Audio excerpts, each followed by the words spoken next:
ప్రతి దానికి సంబంధం లేని వాటికి చంద్రబాబు నాయుడిని కాపాడటానికి డైవర్షన్ పాలిటిక్స్ చేసే పవన్ కళ్యాణ్, ఎక్కడో ఏదో జరిగితే మాట్లాడే పవన్ కళ్యాణ్ సనాతన ధర్మాన్ని కాపాడుతానన్న వ్యక్తి ఈరోజు తిరుమలలో ఇన్ని అపచారాలు జరుగుతుంటే, ఇన్ని ఘోరాలు జరుగుతుంటే ఎందుకు మాట్లాడటం లేదు? ఆ తప్పు చేసిన వాళ్ళని శిక్షించమని ప్రభుత్వాన్ని ఎందుకు నిలదీయలేదని నేను అడుగుతున్నాను. ఇదేనా నీ చిత్తశుద్ధి? నీకు నీ అన్నకి పదవులు ఇచ్చేసి ప్యాకేజీలు ఇచ్చేస్తే నీ నోరు పెగలదని నేను అడుగుతున్నాను. ఈరోజు కూటమి ప్రభుత్వంలో నువ్వు కూడా ఉన్నావు, సనాతన ధర్మాన్ని కాపాడుతానన్నావు. మరి ఈ విధంగా సనాతన ధర్మంలో గోమాతల్ని ప్రతిరోజు పూజించే మనము ఈరోజు వాటిని ఒక దుస్థితికి తీసుకొచ్చి అవి చచ్చిపోతుంటే దానికి కారణమైన వాళ్ళని శిక్షించండి, గోవుల్ని కాపాడండి అని బాధ్యతగా ఒక ఎక్స్-టీటీడీ చైర్మన్ గారు మాట్లాడితే ఆయన మీద కేసులు పెడతాం, ఆయన్ని నిర్బంధిస్తాం, ఆయన్ని అరెస్ట్ చేస్తాం. ఇదా మీ చిత్తశుద్ధి? ప్రజలందరూ గమనిస్తున్నారు. కలియుగ దైవం వెంకటేశ్వర స్వామితో పెట్టుకుంటే ఎలా ఉంటుందో ఆల్రెడీ చంద్రబాబు నాయుడికి తెలుసు. పవన్ కళ్యాణ్ కూడా ఈ మధ్యలో కొంచెం రుచి చూశాడు. కాబట్టి ఎప్పుడు దేవుడితో పెట్టుకోవద్దండి, దేవుడి విషయంలో అపచారాలు చేయొద్దండి. నిజంగా తిరుమల విషయంలో ఎవరు తప్పు చేసినా, ఎంత పెద్దవాళ్ళైనా కేసులు పెట్టండి, జైల్లో పెట్టండి, శిక్షించండి.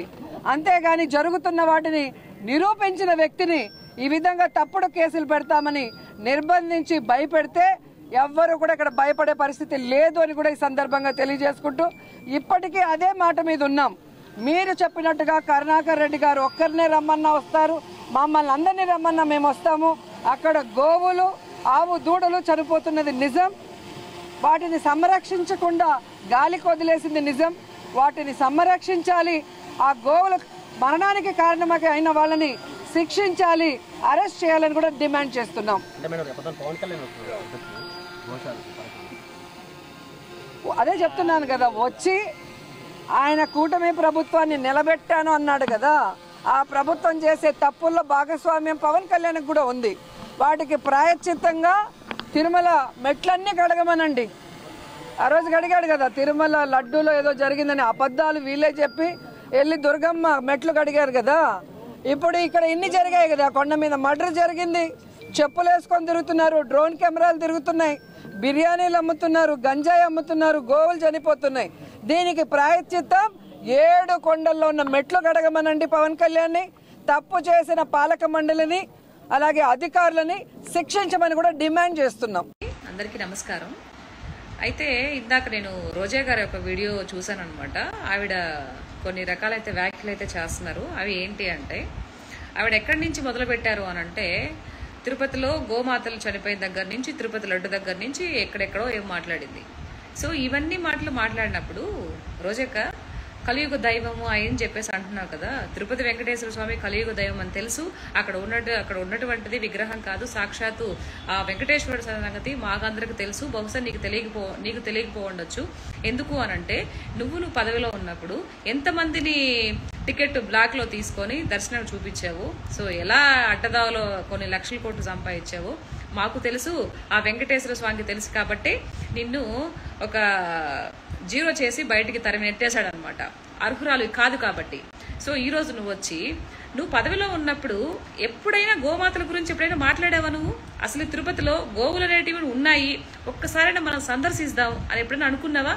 ఎంతసేపటికి వచ్చి ఆ బ్లాక్ లో టికెట్లు వాళ్ళ దగ్గర డబ్బులు తీసుకొని దర్శనానికి చూపించావు తప్పితే ఏ రోజైనా ఆ గోవులకి ఒక పిడికిడి మేత పెడదాము, చూద్దాము, అసలు గోశాల అంటే ఎలా ఉంటుంది, ఎప్పుడైనా నీ ప్రస్తావన తీసుకొచ్చావా నువ్వు? పోనీ మీ పార్టీలో ఉన్నప్పుడు, మీరు పదవుల్లో ఉన్నప్పుడు మీ వాళ్ళు ఎవరైనా తీసుకొచ్చారా? ఎందుకు ఏదైనా ఒక చిన్న విషయం జరగంగానే పొలేరుమంటూ గంగిరెద్దాలు బయటకు వచ్చేస్తావు నువ్వు? ఎందుకు? సింపతి కోసమా? నువ్వు ఇలాంటి డ్రామాలు ఎన్నాడినా కూడా ఆంధ్రప్రదేశ్లో ఉండే ప్రజలు అంత అమాయకులేం కాదు. నేను ఎక్కడ కూర్చొని పెట్టాలో అక్కడ కూర్చొని పెడతారు. ఓకే, ఆల్రెడీ కూర్చొని పెట్టున్నారు. నువ్వు మళ్ళీ ఇప్పుడు ఓవర్ బిల్డప్ వేసి ఏదో నేను ఇక్కడ మసిపోసి మారేడికాయ చూపిస్తాను, ఏదో మాట్లాడేస్తాను అంటే అదంతా నమ్మే పరిస్థితులు ఆంధ్రప్రదేశ్ పీపుల్ అస్సలకి లేరనమాట. నీ మాటలైతే అసలు నమ్మరు కూడా.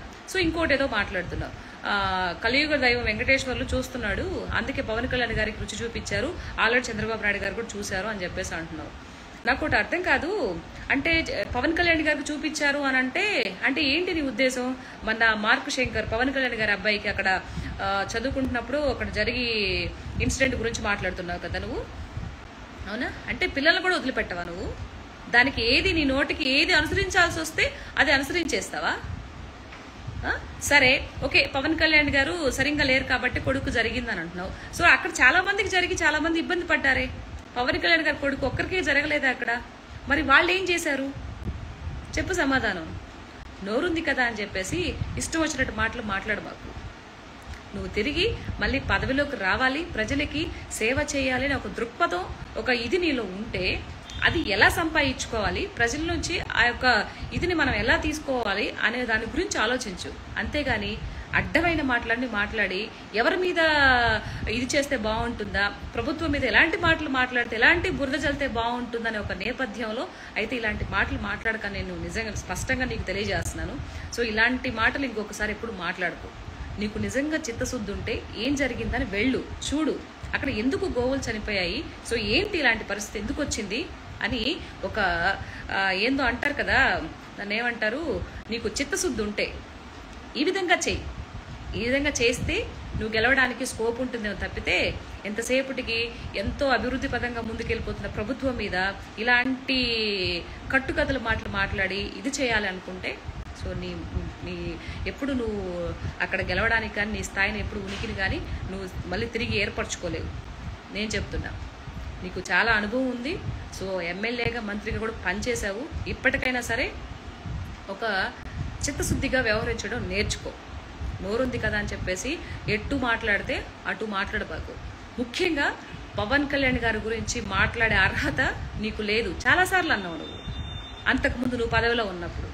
జగన్మోహన్ రెడ్డి గురించి మాట్లాడే అర్హత పవన్ కళ్యాణ్ గారికి లేదు అని. ఇప్పుడు నేను చెప్తున్నా, పవన్ కళ్యాణ్ గారి గురించి మాట్లాడే అర్హత ఆయన కాలి గోటికి కూడా నువ్వు సరిపోవు. ఓకే, కాబట్టి ఇలాంటి పకోడీ మాటలు మాట్లాడబాక. ఓకేనా? కావాలంటే పకోడీ చేసుకొని తిని తప్పితే ఇలాంటి మాటలు మాట్లాడబాకు. ఓకే, ఇప్పుడు తింటుంటావు కదా నువ్వు, బాగా ఫుడ్డీ కదా. నేను బాగా పొద్దున్నే ఓట్స్ తింటాను కానీ దాని నిండా డ్రై ఫ్రూట్స్ వేసుకుంటాను అంటావు కదా, అవి మంచిగా తిను.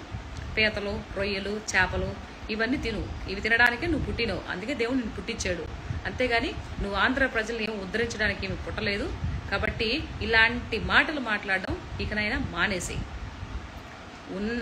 ఇది ఏదో అంటారు కదా, కొంచెం ఉందాతనంగా రాజకీయం చేయడానికి నేర్చుకో, మాట్లాడడానికి ట్రై చేయి.